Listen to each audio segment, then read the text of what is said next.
This is a great question. Let's talk about picking herbs for cord cuttings. Now, when you are doing a cord cutting, you want to pick herbs that correlate to the specific outcome that you want to see from the ritual. So, there have been cord cuttings that I've done where I've used healing herbs on both candles because there's no ill intent, they just want to sever that connection there. I have also used mirrors as like reflection tools as well to make sure the other person can actually see what they're doing or that it's reflected back to them. But it just depends what you are wanting to the outcome to be of your cord cutting.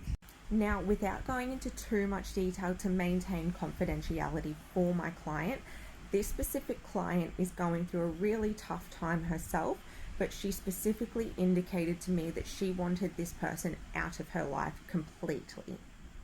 Now, for her specific candle, I used rosemary for protection. I used mint and angelica root for healing.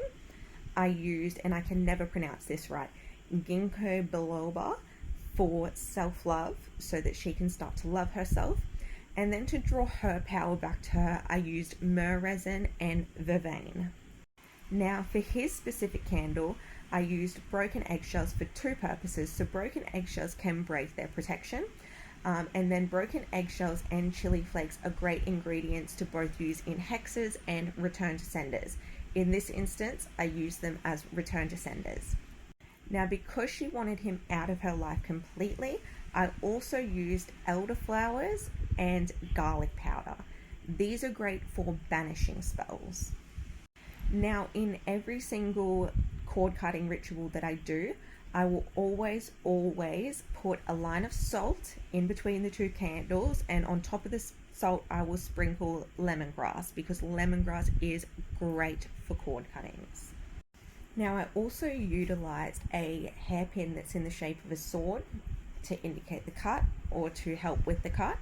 And then I also used the death card in reverse. The death card in reverse is essentially getting rid of something that should have been gone a long time ago. And I also used the Ace of Swords for the start of an unstoppable movement. Now, you also want to make sure you inscribe each name on their designated candles. You want to anoint each candle as well. And in this specific one, I used cinnamon so that we can speed up the process of the cord cutting. Hopefully that was helpful. If you'd like to purchase a cord cutting from me, jump on my website. They're only $50. Otherwise, stay weird, witches.